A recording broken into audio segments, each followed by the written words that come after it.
नमस्कार दोस्तों, स्वागत है आपका अपने चैनल पर। बात थोड़ी कड़वी जरूर लगेगी, लेकिन सच्चाई यही है।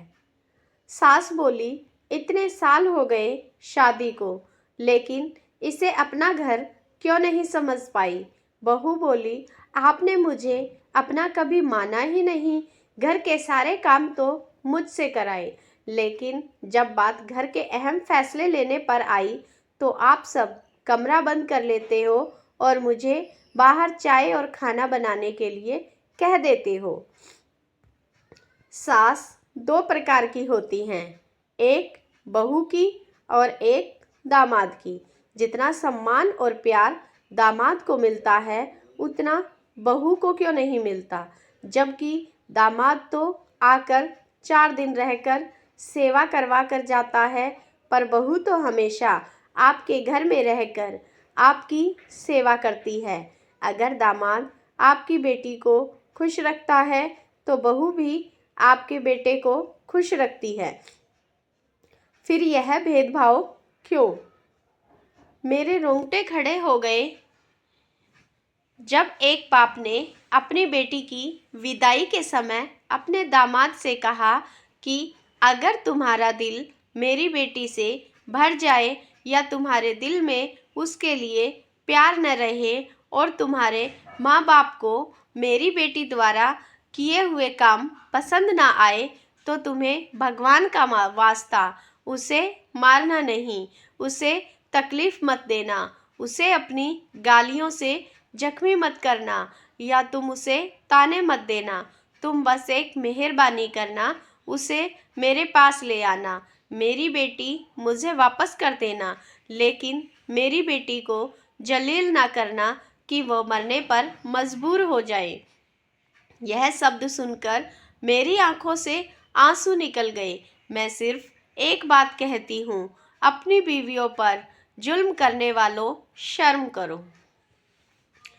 शादी को कितने भी साल क्यों ना हो जाए, दामाद कभी भी अपने ससुराल को अपना घर नहीं समझता।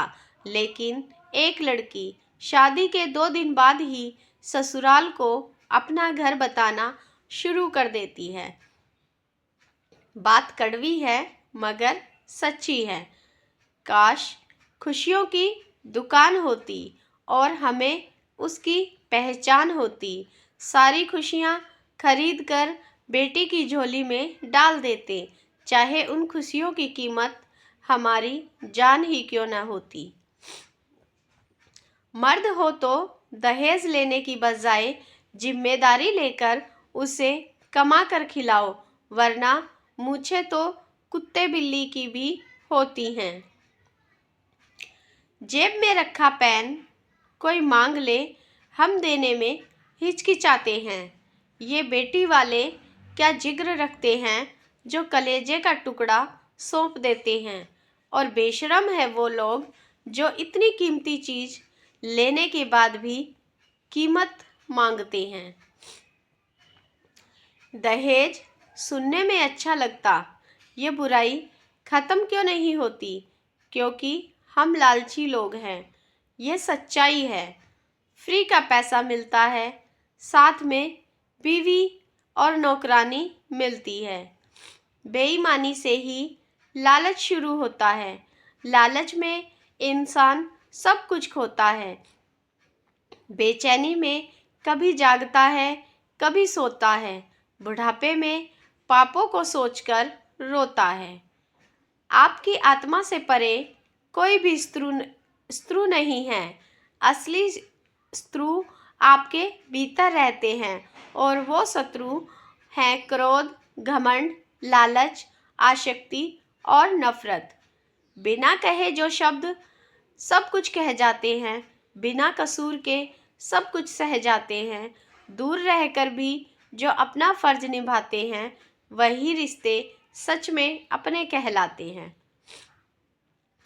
कुछ लोग दूसरों का गुस्सा घर आकर पत्नी पर निकालना अपना अधिकार समझते हैं और पत्नी सिर्फ यह गुस्सा सोचकर आपका गुस्सा बिना बोले सह लेती है कि कहीं उसके 2 शब्द बोलने से पति पत्नी के रिश्ते की डोर ना टूट जाए। पत्नी का सम्मान करें, क्योंकि जब आपके साथ कोई नहीं होता तब आपकी पत्नी ही आपका सच्चे मन से साथ निभाती है। किन सासों का एतबार करूं जो अंत में साथ छोड़ जाएगी?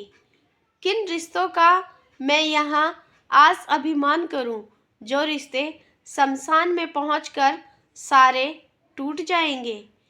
किस धन का मैं अहंकार करूं जो अंत में मेरे प्राणों को बचा नहीं पाएंगे? किस तन पर अहंकार करूं जो अंत में मेरी आत्मा का बोझ भी नहीं उठा पाएंगे?